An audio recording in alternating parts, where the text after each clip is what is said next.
ॐ नमो भगवते वासुदेवाय। ॐ नमो भगवते वासुदेवाय। ॐ नमो भगवते वासुदेव। ॐ नमो भगवते वासुदेव। ॐ नमो भगवते वासुदेव। ॐ नमो भगवते वासुदेवाय। ॐ नमो भगवते वासुदेवाय। ॐ नमो भगवते वासुदेवाय। ॐ नमो भगवते वासुदेवाय।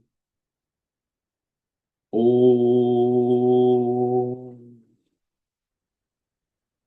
श्री परमात्मने नमो नमः। ॐ गणपतये नमो नमः। ॐ सं सरस्वत्यै नमो नमः। ॐ गुरुभ्यो नमो नमः।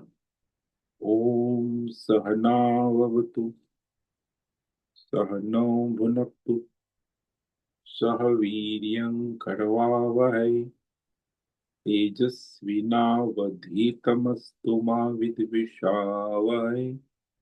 ॐ शान्ति शान्ति शान्तिः। सदाशिवसमारम्भाम् शङ्कराचार्यमध्यमाम् अस्मदाचार्यपर्यन्ताम् वन्दे गुरुपरम्पराम्। आप सभी ऑनलाइन नेटवर्क पर उपस्थित भगवत गीता श्रवण साधकों को आज ऋषिकेश से हमारा प्रातः का अभिवादन, अभिनंदन, अभिवंदन। हरि ओम, हरि ओम, हरि ओम। हम सबको आज का यह दिव्य दिन जीवन, तन मन धन जन देश काल विषय वस्तु परिस्थिति अवस्थाएं, व्यष्टि समष्टि आध्यात्मिक भौतिक दैविक क्षेत्र सभी को अपने अपने वर्तमान जन्म और पूर्व जन्मों में किए गए संचित कर्मों, पाप पुण्य धर्म धर्म मिश्र सकाम निष्काम सात्विक राजसी तामसी अनेक प्रकार के कर्मों के पके हुए फलस्वरूप वर्तमान में आज सभी को ईश्वरीय प्रारब्ध अनुसार अचिंत्य योग माया के माध्यम से वर्तमान जीवन तन मन धन जन देश काल आदि प्राप्त हुआ है। अतः आज का यह दिव्य जीवन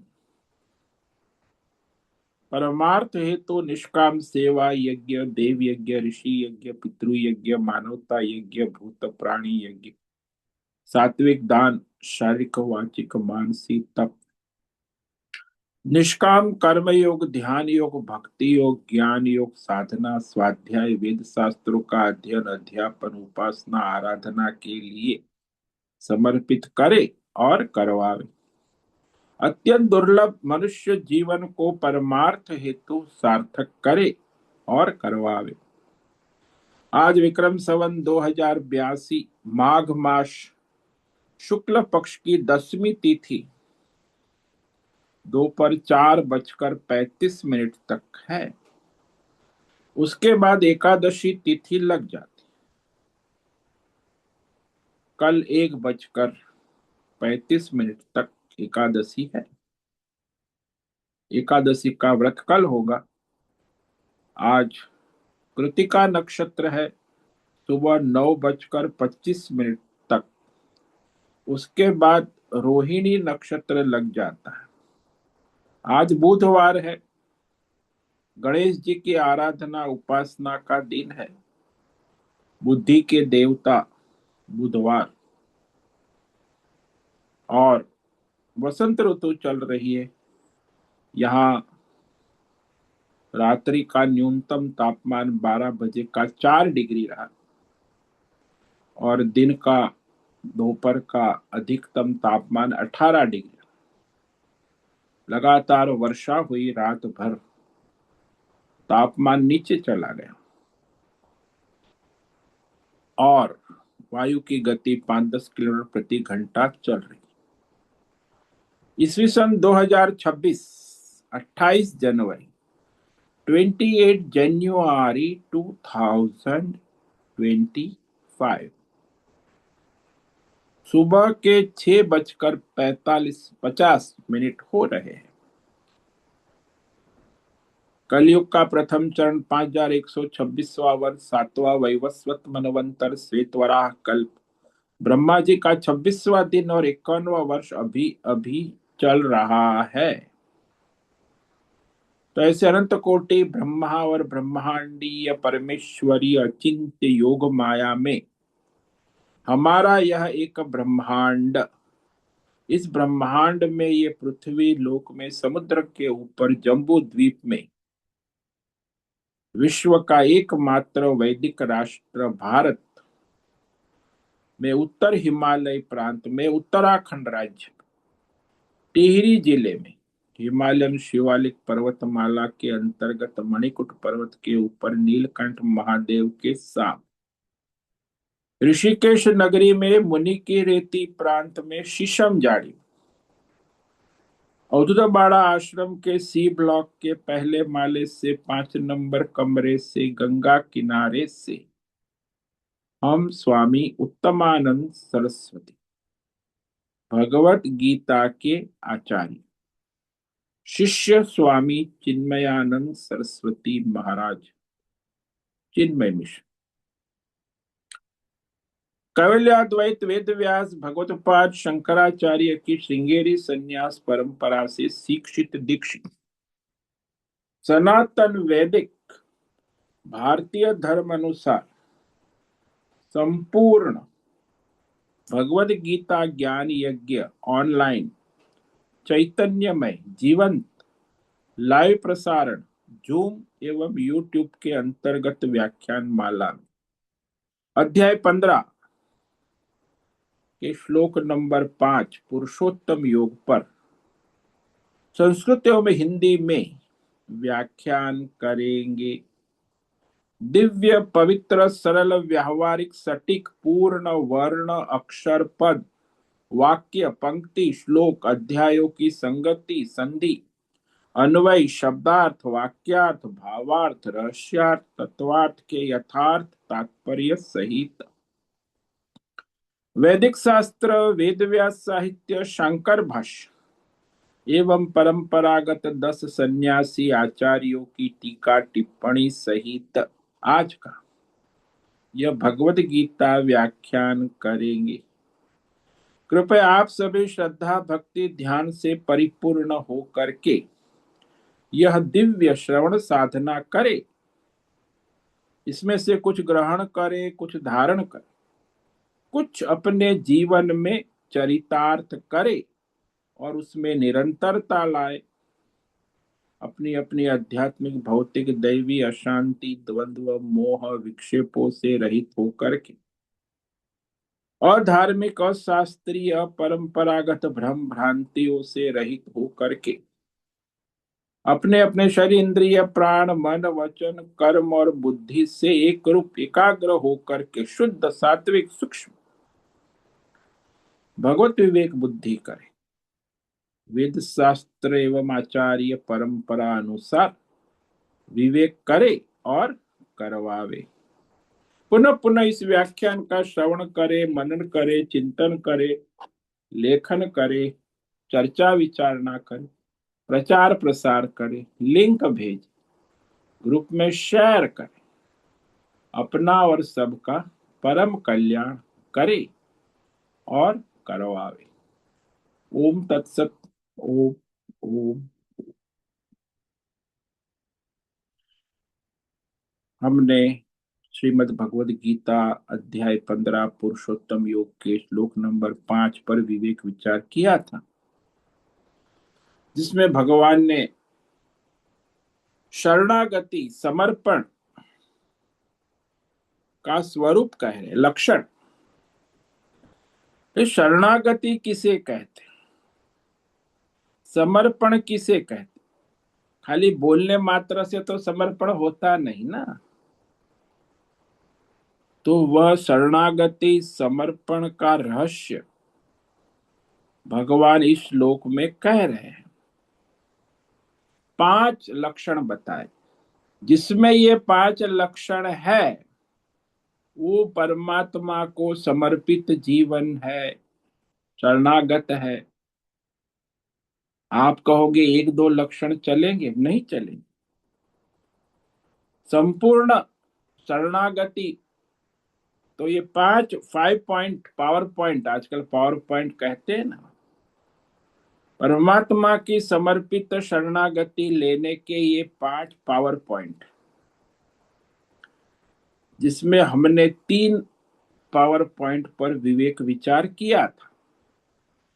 आगे आज दूसरे लक्षण पर विवेक विचार करेंगे।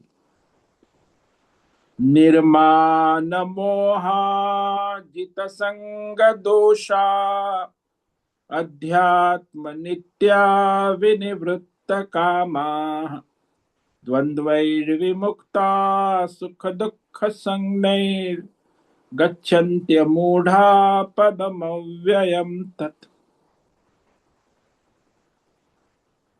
निर्माण मोहा,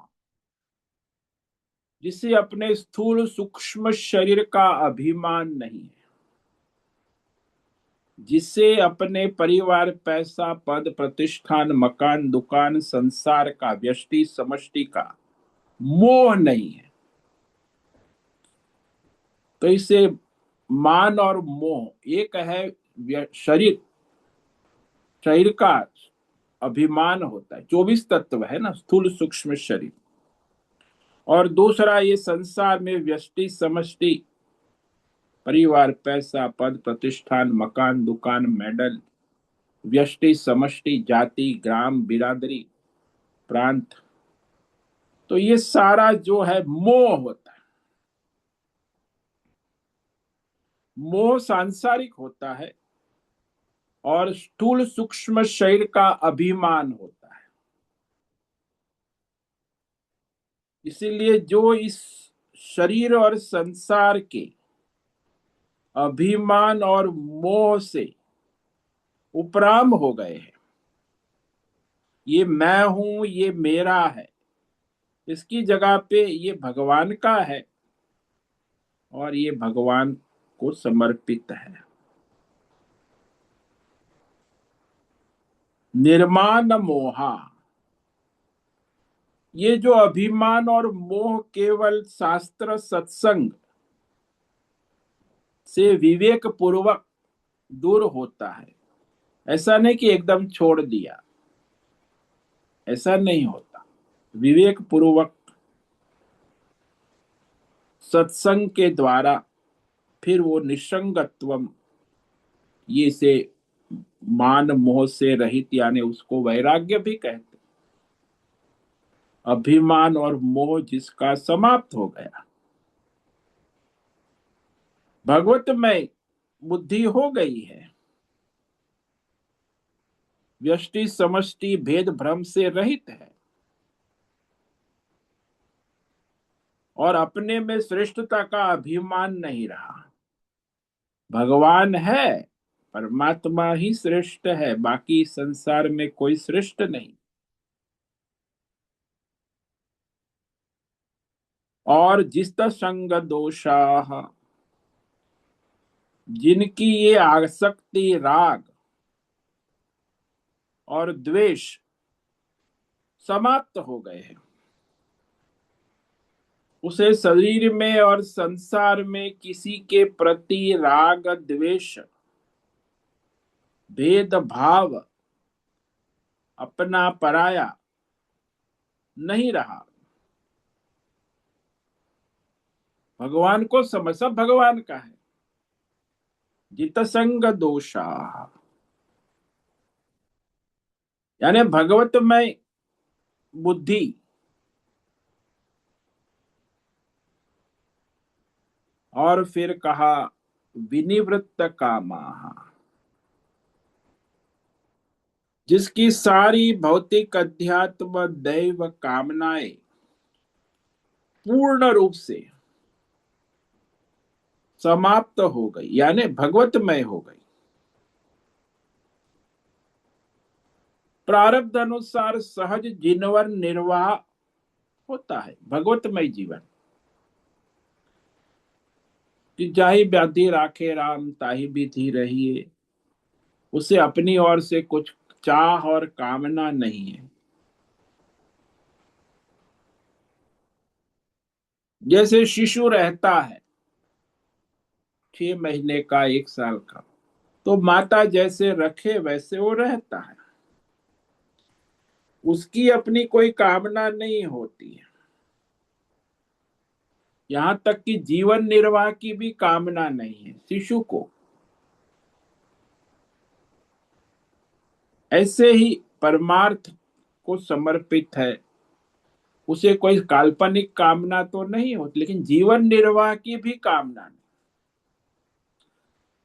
कि ये रोटी कपड़ा मकान क्या होगा, कैसे हो। अरे प्रारब्ध में है, जब शरीर भगवान ने बनाया है तो उसके लिए रोटी कपड़ा मकान भी तो भगवान बनाएंगे ना, प्रारब्ध के अनुसार मिल जाएगा।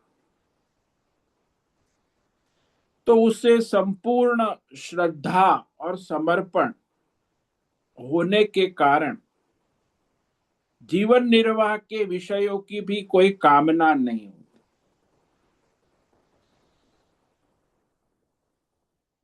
विनिवृत्त कामा, विशेष रूप से विनिवृत्त कह दिया। निवृत्त तो है लेकिन विशेष रूप से। तो पूर्ण शरणागति हो गई, संपूर्ण समर्पण हो गया ना।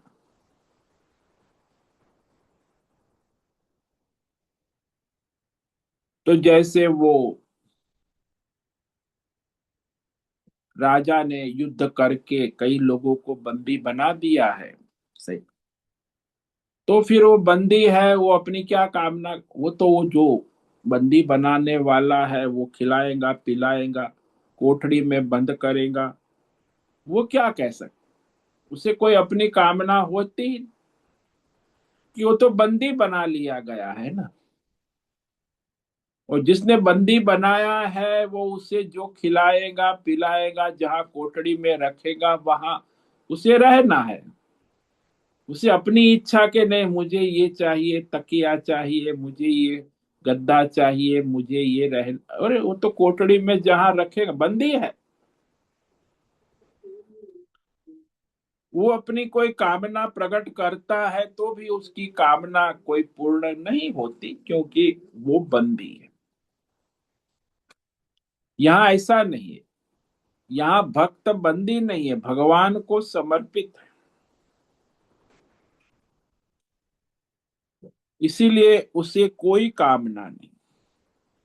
ये कामना का मूल तो अज्ञान ही है ना, कि भगवान मेरी देखभाल नहीं रखेंगे तो मेरा क्या होगा। शरणागति समर्पण श्रद्धा भक्ति नहीं है, अज्ञान है।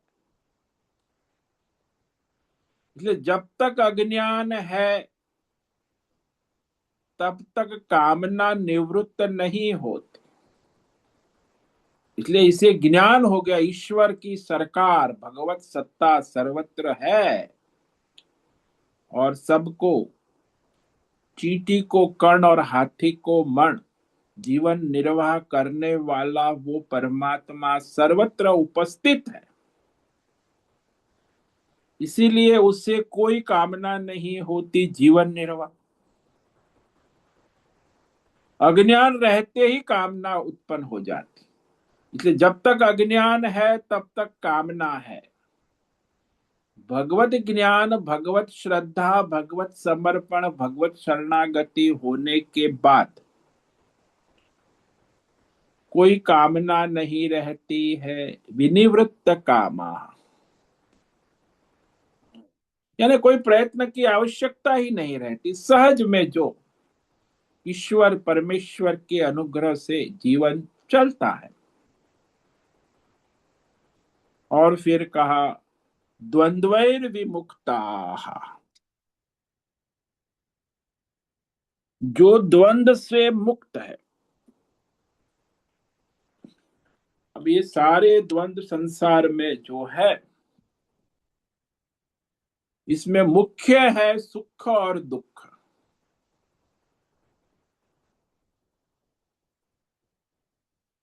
इसलिए भगवान ने कहा द्वंद्व माने जोड़ा, जोड़ी में ही रहते हैं, कहीं भी चले जाओ अकेले नहीं रहते।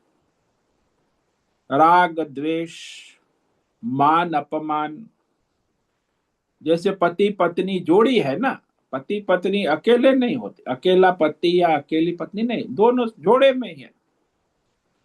ये भी सारे द्वंद्व जोड़े में ही है। लाभ हानि, जय पराजय, ठंडी गर्मी, मान अपमान, अनेक द्वंद्व संसार में चलते रहते हैं। प्रिय अप्रिय, तो जो सारे द्वंद्वों से, यहां कहा द्वंद्वै विमुक्ता, विशेष रूप से असंग है, यानी अविचल है, उसे वह विचलित नहीं कर सकते, चाहे कितने भी द्वंद्व आए और जाए।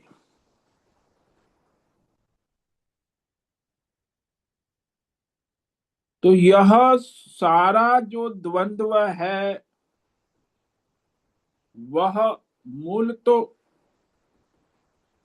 अपने संचित संस्कार, वासना और कामना के अनुसार ही होता है।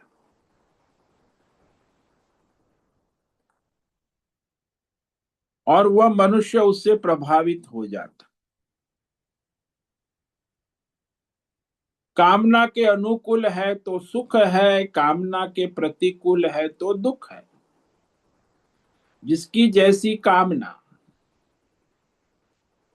तो संसार में जो कामना वाला मनुष्य है, चाहे भौतिक कामना हो, आध्यात्मिक कामना हो, दैवी कामना, कामना वाला मनुष्य हमेशा सुखी दुखी रहता है।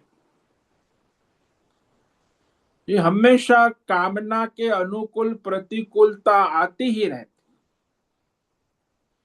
कोई भी कामना ले लो,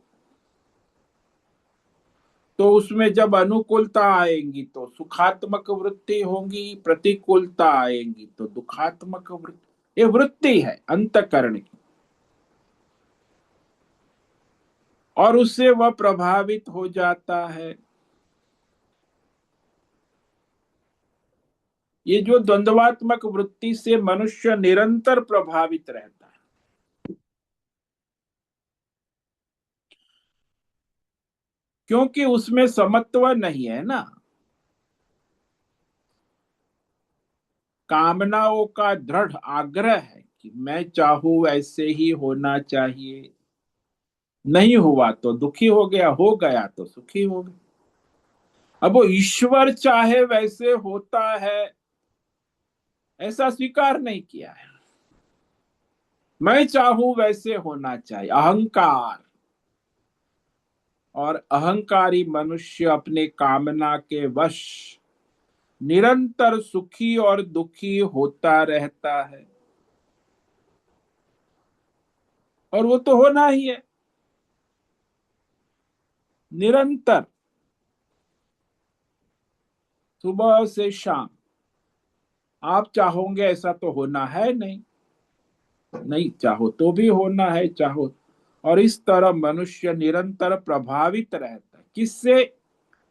सुख और दुख से। उसके चेहरे पर छलकता है, आज तो महाराज मूड में है, सुख में है, आज तो मूड ऑफ है, दुख में। चेहरे से ही पता चल जाता है कि कितना प्रभावित है। सुख से दुख से उसका स्थूल सूक्ष्म शरीर, मन, ये सब निरंतर प्रभावित रहता है और रिएक्शन भी करता है व्यवहार में, वाणी से, मन से, कर्म से, सुखी दुखी होता रहता, और यही उसको बांध देता है, बंधन है ना। वास्तव में भगवान ने जो कहा सुख दुख संगने का, ये है कि जितने भी द्वंद्व है, शारीरिक द्वंद्व होते हैं, ठंडी गर्मी, बौद्धिक द्वंद्व होते हैं, मान अपमान, प्रिय अप्रिय मानसिक द्वंद्व होते हैं। जितने भी शारीरिक, मानसिक और वाचिक द्वंद्व है, उस सारे के सारे अंत में जाकर सुख दुख को लेकर ही है। अंततः सब सुख दुख में परिणित हो जाते। इसीलिए भगवान ने यहां स्पष्ट कहा कि सुख दुख ये जिनका सारे द्वंद्वों का ही नाम है।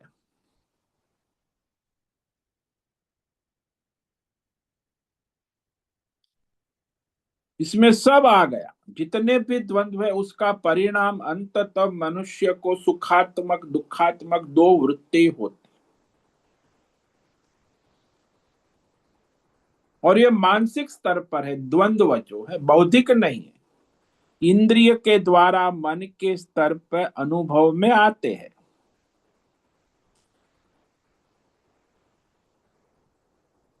तो अब कहते द्वंद्व से निवृत्ति, और ये सारे भगवान ने यहां निवृत्ति का मार्ग बता दिया। निर्माण मोहा, मान मोह से निवृत्ति, जित संग दोषा, संग दोष आसक्ति से निवृत्ति, विनिवृत्त कामा, कामनाओं से निवृत्ति, सुख दुख से निवृत्ति। तो चार निवृत्ति के लक्षण बताए। अब एक जो है निवृत्त होने के बाद प्रवृत्ति क्या करना है, बोले निवृत्ति के बाद प्रवृत्ति है अध्यात्म नित्याह, यानी परमार्थ में लगे रहना, नित्य। अध्यात्म यानी परमार्थ। अब परमार्थ में लगना है तो इस चार वस्तु से निवृत्त होना आवश्यक।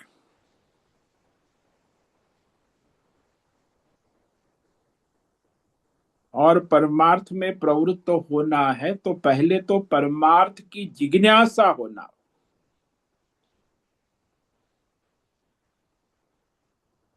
कि परमार्थ की जिज्ञासा, परमार्थ के लिए कर्म, उपासना, परमात्मा को विषयक जिज्ञासा होना और उसके लिए प्रयत्न, कर्म और उपासना, तभी तो परमार्थ होगा ना। अब परमार्थ की जिज्ञासा ही नहीं, कई लोग कहते अरे परमार्थ क्या करेंगे, अभी तो हम संसारी है, संसार को निपटाने के बाद परमार्थ करेंगे। तो 100 जन्म, हजारों जन्मों में उसका संसार निपटने वाला है नहीं, और वो परमार्थ करने वाला है नहीं। तो जिसको बाद में परमार्थ करना है, उसके बाद में कभी आने वाला, अभी नहीं करना है तो कभी नहीं, और जिसको अभी परमार्थ करना है तो अभी लग जाएंगे। जिज्ञासा, जिसको जिज्ञासा होती है उससे मार्गदर्शन भी मिलता है, उस इस दिशा में कर्म करने लगता है। जिसकी जिज्ञासा है उस दिशा में उपासना करने लगता है। ये सीधा नियम है। जिज्ञासु मनुष्य जो है वो प्रयत्नशील हो जाता। अब यहां तो परमार्थ जिज्ञासा है ना, और जिसको परमार्थ की जिज्ञासा है वो नित्य परमार्थ में लग जाता है।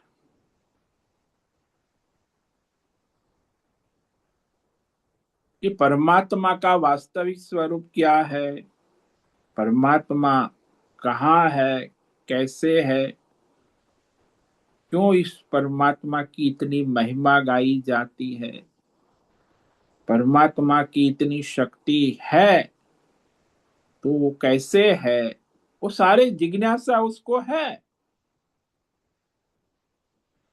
परमार्थ विषय में जिज्ञासा होना बहुत बड़ी बात। और ये सबसे बड़ी जिज्ञासा है। लोगों को संसार में छोटी छोटी जिज्ञासा, इंटरनेट सरफेस करते लेते, वो तो जिज्ञासा छोटी छोटी है। वे 15-26 जनवरी में क्या हुआ परेड में, वो जिज्ञासा है। ये तो छोटी छोटी वीडियो देखा, ऑनलाइन हो गया। सांसारिक जिज्ञासा, भौतिक जिज्ञासा, आध्यात्मिक जिज्ञासा, दैवी जिज्ञासा, यहां भगवान नहीं कह रहे। अध्यात्म का मतलब है कि ये सारी जिज्ञासा को छोड़कर भौतिक, अध्यात्म और दैवी मायामय जिज्ञासा को छोड़कर एक परमार्थ जिज्ञासा कर उसमें लगे कि परमात्मा का वास्तविक स्वरूप क्या है। शास्त्रों में परमात्मा विषय में जो जो भी कहा गया है उसे जानना, पढ़ना, कि परमात्मा के विषय में कर्म योग, भक्ति योग, ध्यान योग, ज्ञान योग, इस सब परमार्थ विषय में क्या क्या कहा है। परमार्थ शास्त्र की बातें सुनना, समझना और उसे अपने जीवन में चरितार्थ करने में नित्य तत्पर रहना। कई लोग होते परमार्थी, सुनते हैं, समझते भी है, लेकिन करते कुछ नहीं। यहाँ तो जिज्ञासा है कि सुनना भी है, समझना भी है और उस अनुसार अपने जीवन में चरितार्थ करना है। कि परमात्मा विषय में जो हम बातें सुनते हैं, बार बार उसमें विवेक विचार करें। बोले विवेक विचार कब तक करे? जब तक अपने जीवन में चरितार्थ न हो जाए। चरितार्थ होने के बाद तो वो अपना काम करने लगे। बोला कैसे, कब तक? नित्य विवेक विचार भी करे और उसे जीवन में चरितार्थ निरंतर, नित्या शब्द का प्रयोग किया, अध्यात्म नित्य, निरंतर। बोले कब तक भाई निरंतर? अरे भाई जब तक जीवन है तब तक, मृत्यु पर्यंत, आजीवन नित्य परमार्थ में लगे रहे। यानी परमार्थ का विवेक विचार कर उसे जीवन में चरितार्थ, निष्काम कर्म योग, निष्काम ध्यान योग, निष्काम भक्ति योग, ज्ञान योग में चरितार्थ करे। खाली सुनने से तो नहीं होगा, विवेक हो जाने, विचार करने, उसे चरितार्थ करना हो। विवेक विचार करो और चरितार्थ करो। बाकी सब जो है भौतिक, अध्यात्म, दैव, संसार विषय की विचार करना छोड़ दो। सांसारिक, भौतिक, अध्यात्म, दैव के विषय में, व्यष्टि समष्टि के विषय में विचार करना छोड़ दो। केवल परमार्थ के विवेक विचार।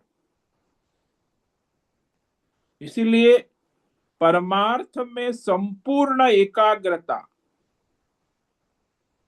और दूसरा कुछ नहीं, केवल परमार्थ। जैसे मीराबाई, मेरे तो गिरधर गोपाल दूसरो न, एकाग्रता परमार्थ में जुड़कर फिर उसी में लगा रहे। कर्म योग, ध्यान योग, भक्ति योग, ज्ञान योग। और कोई जीवन निर्वाह की आवश्यकता है वो तो भगवान कहते, यदि तुम परमार्थ में लगे हो तो मैं तुम्हें गारंटी देता हूं कि तुम्हारा जीवन निर्वाह मैं चलाऊंगा। तुम्हें उसकी चिंता नहीं करनी है, लेकिन तुम लगो तब ना।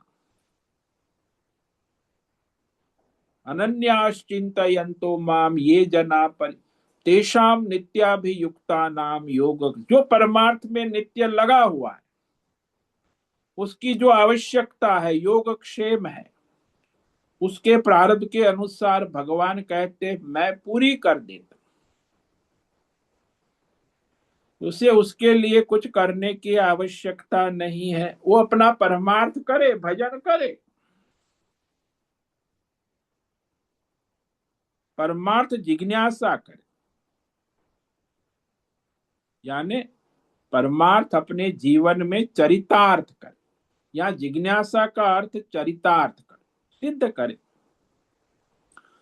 जो रहस्यमय बातें परमार्थ विषय में कही गई है, सुनी गई है शास्त्रों में,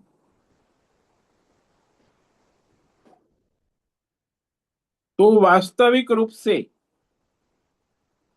वह उसका बार बार विवेक विचार करे और उसे अपने जीवन में लाने का प्रयत्न करे, पुरुषार्थ करे।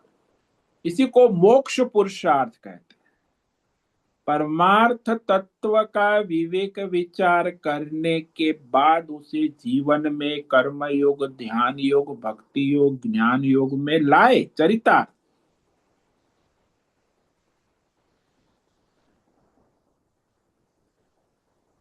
बोले कब तक, दिन में कब तक करे? बोले जब तक नींद ना आए तब तक।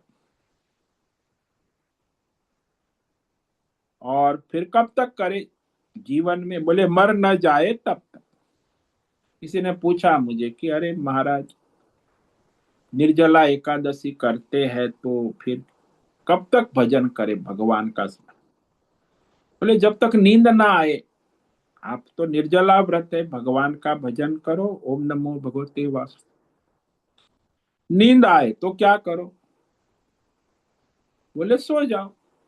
फिर नींद खुल जाए तो फिर भगवान का भजन करो। 24 घंटा निरंतर एकादशी के दिन भगवान का भजन करो, अध्यात्म। इसलिए तो वहां दूसरा कुछ खाना पीना, ब्रेकफास्ट, लंच, पानी पीनी कुछ नहीं, केवल भगवान का भजन नित्य। निर्जला व्रत है। वैसे ही यहाँ कहा कि आप सारी संसार की भौतिक, अध्यात्म, दैव चिंता और चिंतन छोड़कर, कामनाओं को छोड़कर केवल भगवत भजन में लग जाओ।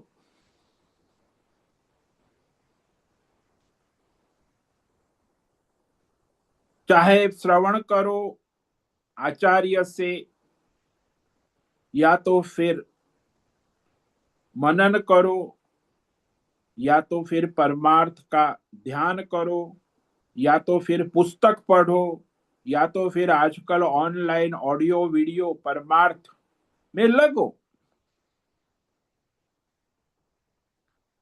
यानी निरंतर परमार्थ तत्व का विवेक विचार करना, इसी को अध्यात्म नित्या कहा। परमार्थ में नित्यता, नित्य भगवतमय जीवन समर्पित, इसी को शरणागति हो तभी होगा ना।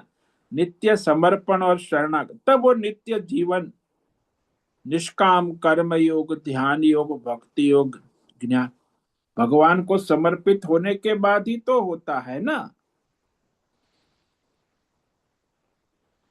तो वो कब होगा? बोले जब वो सकाम कर्म और फल का आश्रय छोड़ देता, परमात्मा का आश्रय लेकर अपना प्रारब्ध के अनुसार स्वधर्म करता है। कामना वाला सकाम कर्म ही करेगा, क्योंकि कामना वाला है ना, अज्ञान से ईश्वर को समर्पित नहीं है। तो कामना वाला सकाम कर्म करके फल का आश्रय लेकर संसार में व्यस्त रहता है, वो परमार्थ नहीं कर सकते हैं। उससे ये संभव नहीं है। वो चाहे कि हम कहेंगे कि बाद में करेंगे, अभी तो ये सब कामनाएं पूरी हो जाए, संसार के कर्म और कामना।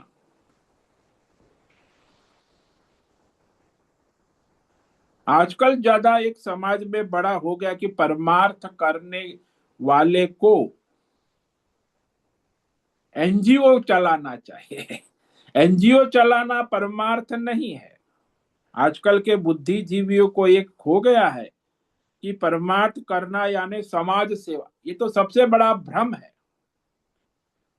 समाज सेवा, सामाजिक कार्य ये कोई परमार्थ नहीं है। यहाँ भगवान ने नियम गिना दिए हैं 5। उस अनुसार यहाँ कोई भगवान ने एनजीओ या समाज सेवा की बात नहीं की। ये तो सारा माया का खेल है। आप समाज को, प्रकृति को, संसार की सेवा करोगे तो परमार्थ नहीं होगा। कभी नहीं हो सकता, वो माया है।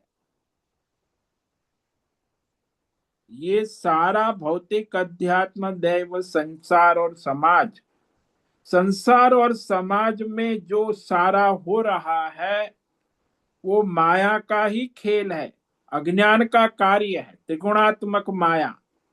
संसार और समाज की सेवा भी अज्ञान है, माया है, और माया से माया को छोड़ नहीं सकता। समाज की सेवा भी माया का कार्य है, अज्ञान का कार्य है। सकाम भाव से आप समाज सेवा करो, निष्काम भाव से करो तो ईश्वर को समर्पित, फिर तो कोई भी आपका कार्य करो, उसमें कोई समाज नहीं है, कोई भी हो। जब ईश्वर को लाए, निष्काम हो गए, तो वह परमार्थ हो गया। और सकाम हो गए, चाहे व्यष्टि हो चाहे समष्टि हो। सारे सकाम कर्म, व्यष्टि समष्टि माया का कार्य है, और सारे निष्काम कार्य जो परमात्मा को समर्पित है वही परमार्थ है।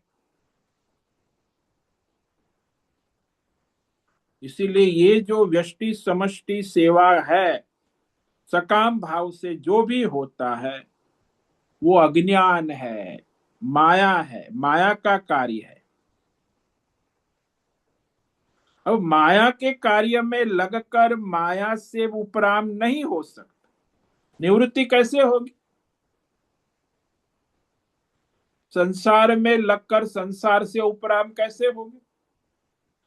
जैसे बहुत से बुद्धिजीवी लोग चाहते हैं आजकल नए नए कि ये सरकार में बहुत भ्रष्टाचार है, भ्रष्टाचारी सरकार में जाकर उसकी सेवा में लगकर सरकार के भ्रष्टाचार को दूर करेंगे, सरकार में सुधार करेंगे। अरे वो तो भ्रष्टाचारी है, उसको जाकर कैसे सुधारोगे?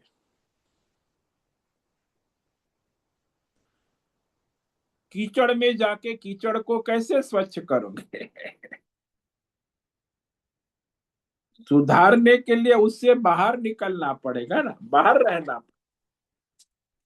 यानी ये जो समाज है, माया है, माया में रहकर माया को कैसे सुधारोगे? माया को कैसे पार करोगे? तो इस माया से, उसके साम्राज्य से असंग रहना होगा, तब तो उससे सुधार करो। वही कहते हैं ना बार बार कि कीचड़ में जाकर कीचड़ से शुद्धि कैसे करोगे? कीचड़ से बाहर आकर स्वच्छ जल का संग करके उस कीचड़ की शुद्धि होगी। नहीं तो कीचड़ में जाकर कीचड़ को कैसे शुद्ध करोगे? कीचड़ से शुद्ध कर हो ही नहीं सकता। पहले तो कीचड़ से बाहर आकर स्वच्छ जल का संग कर, स्वच्छ जल से कीचड़ को दूर करना होगा, तभी तो शुद्धि होगी ना। अब माया में रहकर माया से मुक्त है, ये तो हो ही नहीं सकता। माया से असंग होना पड़ेगा। असंग शस्त्रेण दृढ़ेन, जो भगवान ने कहा ना कि भाई असंग शस्त्र से इस माया से उपराम होकर, निष्काम होकर परमार्थ करे। सकाम होकर परमार्थ करेंगे तो उसी माया में पड़े रहेंगे।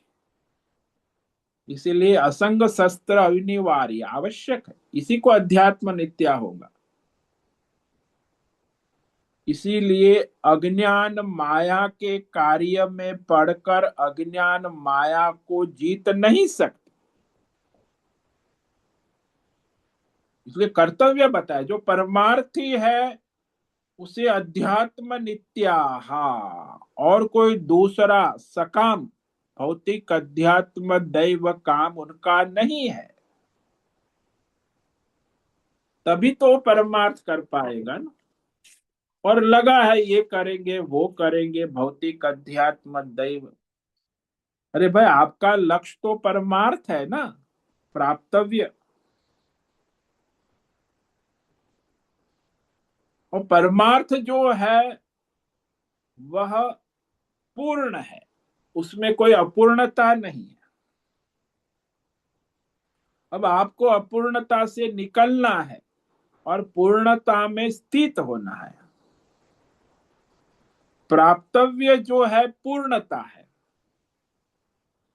लेकिन जब अपूर्णता में चले गए हैं माया में, तो उससे निकलकर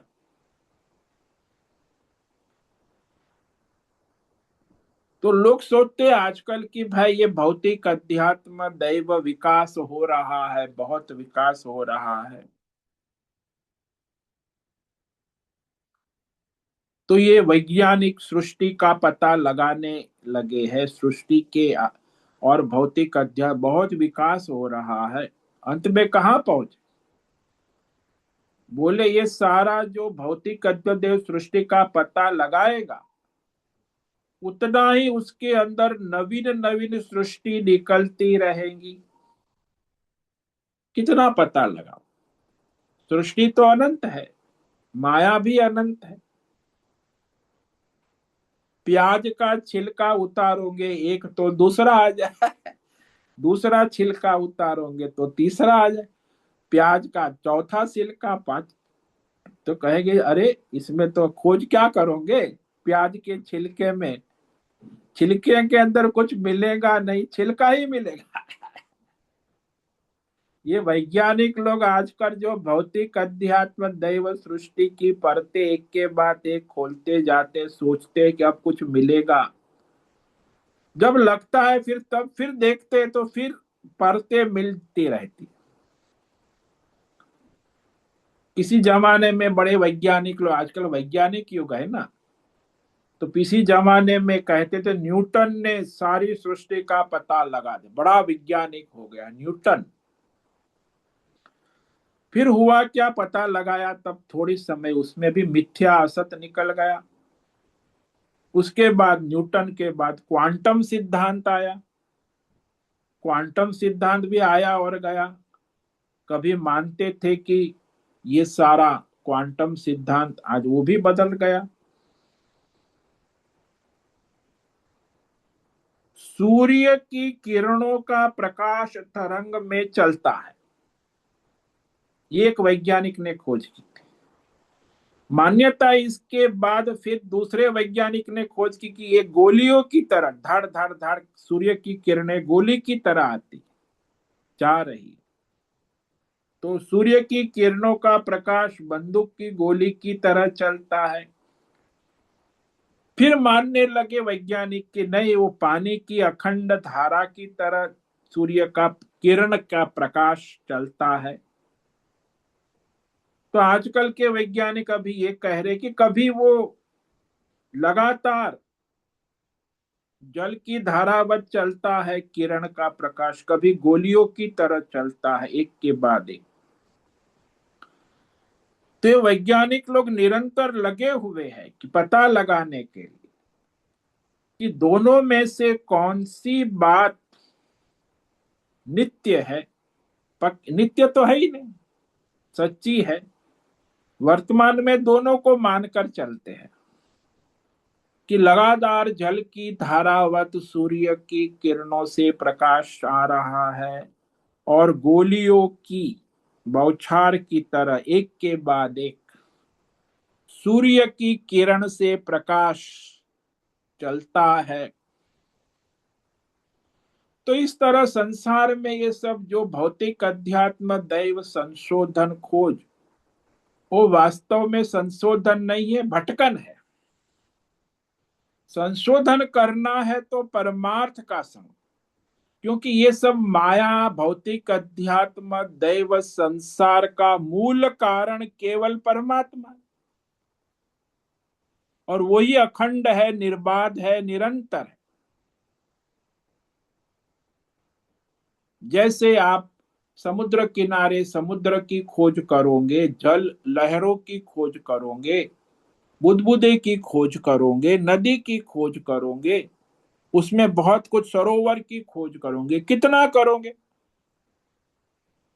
जब तक जल तत्व की खोज नहीं करोगे, आप इसी में उलझे रहोगे। समुद्र में, लहरों में, बुदबुदे में, नदी में, तालाब में, सरोवर में, निरंतर ये बदलते रहते हैं। लहरें बदलती है, क्या खोज करोगे लहरों में? बुदबुदे बदल रहे, फूट रहे, क्या खोज करोगे बुद अरे भाई, मूल तत्व है जिससे वो उत्पन्न हो रहे हैं, जिसमें वो रहे, उसकी खोज करो ना। तो ये संसार में ये सारा जो है भौतिक अध्यात्म दैव संसार, ये तो चलता ही रहेगा, नया नया आता भी रहेगा। और उसमें कुछ नई चीज है ही नहीं। उत्पत्ति स्थिति लय, उत्पत्ति स्थिति लय होती रहे। संसार की खोज नहीं करनी, लहरों की खोज ना करें, जल की खोज करें। जल तत्व जो है मूल, यानी यहाँ परमार्थ की खोज मतलब है जो सबका मूल कारण केवल परमात्मा है, उसकी खोज कौन करेगा? जो उस परमात्मा की शरण लेगा। अमूढ़ा कहा ना, वो जो परमात्मा को समर्पित होगा, वही उस परमात्मा की खोज में लगेगा।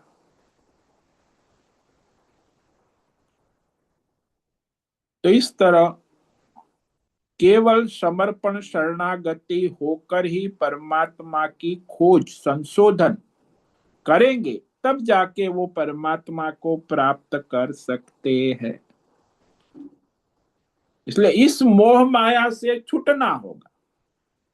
ये भौतिक अध्यात्म देव, आप लोग आजकल जो पढ़े लिखे साइंटिस्ट, इंजीनियर, डॉक्टर, योग सिद्धि और देवी देवता, इससे कुछ होने वाला नहीं है।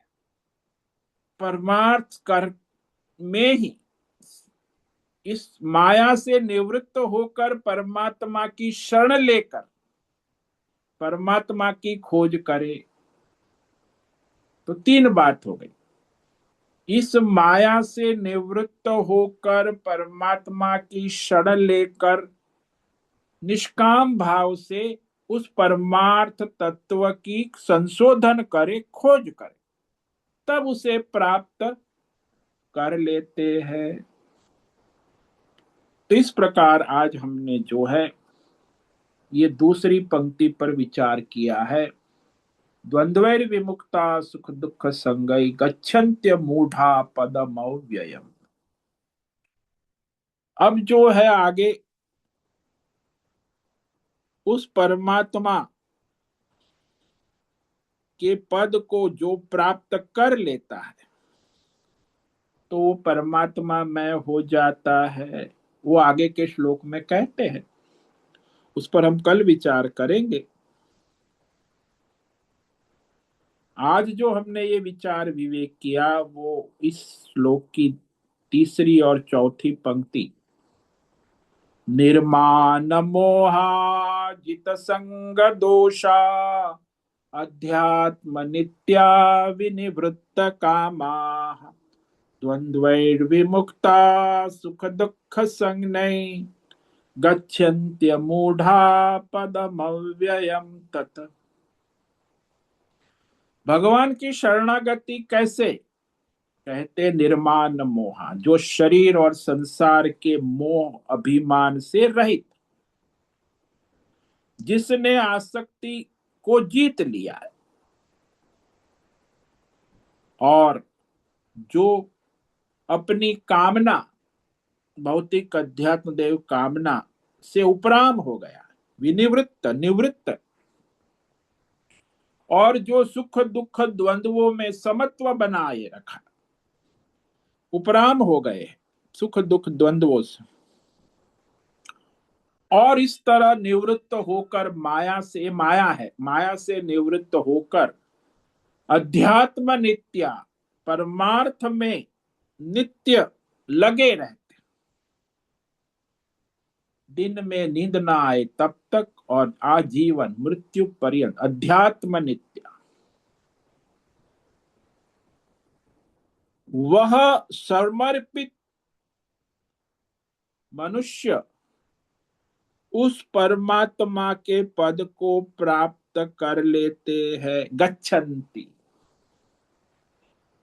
यानी भगवान को संपूर्ण समर्पित होकर निष्काम भाव से कर्म योग, ध्यान योग, भक्ति योग, ज्ञान योग में निरंतर लगे रहकर उस परमात्मा के पद को प्राप्त कर लेते हैं, और फिर उसे प्राप्त कर फिर कुछ प्राप्त करने की आवश्यकता नहीं रहती। वो आगे के श्लोक में कहेंगे, उस पर हम कल विचार कर। ओम नमो नारायणाय, ओम नमो नारायणाय, ओम नमो नारायणाय, ओम नमो नारायणाय, ओम नमो नारायणाय। कायेन वाचा मनसेन्द्रियैर्वा बुद्ध्यात्मना वा प्रकृते स्वभाव करोमि यद्यत् सकलं परस्मै नारायणायेति समर्पया। ओम सर्वे भवन्तु सुखिनः, सर्वे सन्तु निरामयाः, सर्वे भद्राणि पश्यन्तु, मा कश्चित् दुःखमाप्नुयात्, अस्तु मा सद्गमय, तमसो मा ज्योतिर्गमय, मृत्योर्मा मृतंगमय। ओम पूर्णमद पूर्णमिदं पूर्णात् पूर्णमुदच्यते, पूर्णस्य पूर्णमादाय पूर्णमेवावशिष्यते। ओम शांति शांति शांति। शंकरं शंकराचार्यं केशवं बादरायणं सूत्र भाष्य कृतौ वंदे भगवन्तौ पुनः पुनः। ईश्वरो गुरुरात्मेति मूर्ति भेद विभाग व्योमवद् व्याप्त देहाय दक्षिणामूर्तये नमो नमः। ओम गं गुरुभ्यो नमो नमः। ओम तत्सत् ब्रह्मार्पणमस्तु। ओम ओम ओम।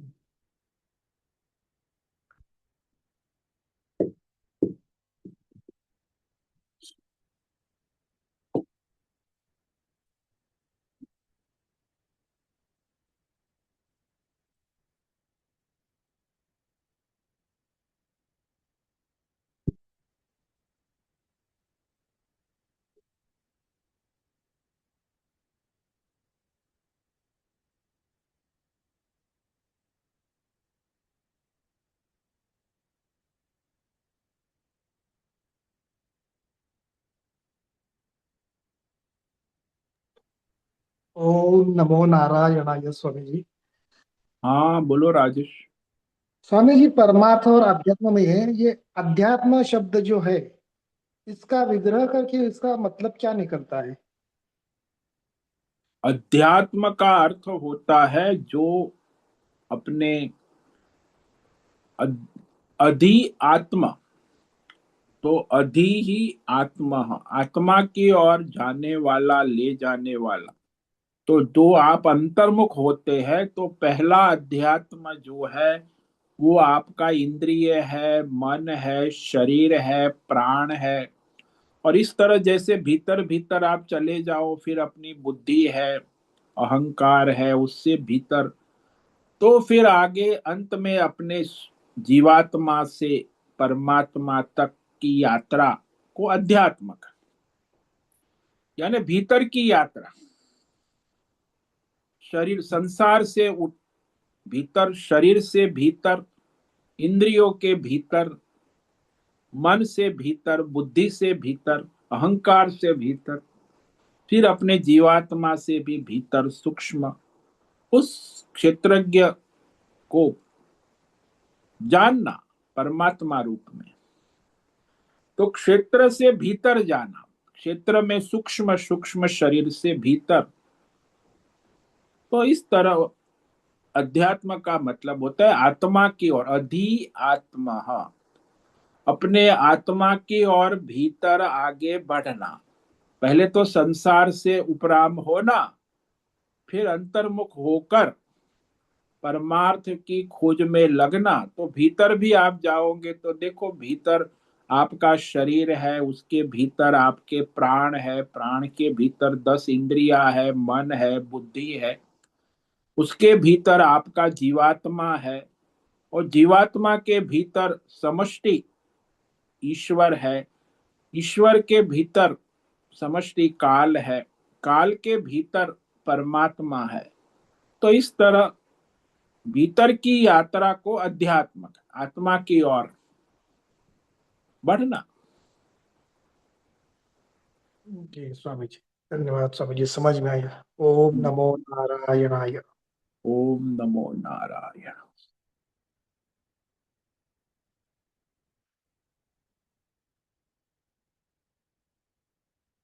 आज उपस्थित है अश्विनी कोठे, होस्ट है अजय रत्न पारखी, आनंद नार्वेकर, अनुराधा जेठे, आशा कोटक, भद्रेश पड़िया, भक्ति गवास, चैतन्य ठाकुर, दिनेश पटेल, दिव्या लाड, दिव्या पटेल, जीवी कुमार, जयंती पांडा, लीला लायुषी पटेल, मैत्री पटेल, मीरा उच्चिल, नैना पुरोहित, पंकज भट्ट, प्रभाकर अक्कल, पृथ्वीराज मालव, पूनम पास्ते, राय बहादुर कपूर, राजेश मोलकर, राम सेवक यादव, रंजन जादव, रंजना जादव, रुपेश पाटिल, संजीवनी, श्रीरंग रानडे, सोनम पवार, सुनील ठाकुर, तन्वी लाड, तुषार चौधरी, उर्वशी पटेल और उषा मेनन।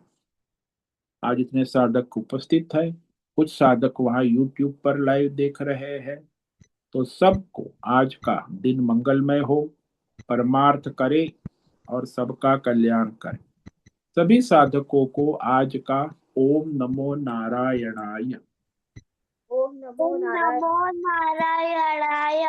ओम नमो नारायणाय, नारायणाय। नारायणाय, ओम नमो नारायणाय महाराज जी। नारायणाय, ओम नमो ओम नमो नारायण। नारायण। नारायणाय, ओम नमो नारायण। नारायण, नारायण स्वामी जी। नारायणाय, ओम नमो नारायण। नारायणाय। उससे निवेदन है आज का सत्संग पूर्ण करें। ओम नमो नारायणाय। देखो मोना दीपिका रखी है भाई।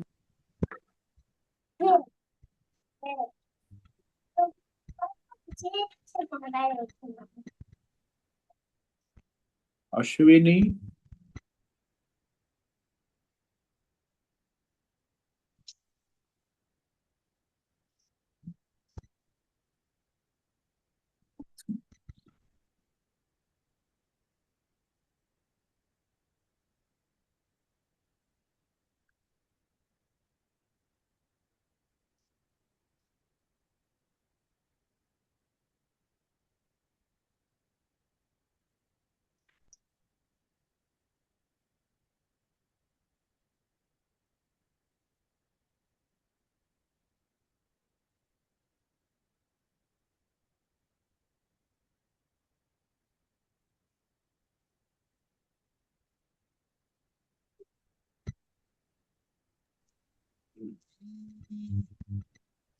The number you have dialed is currently busy.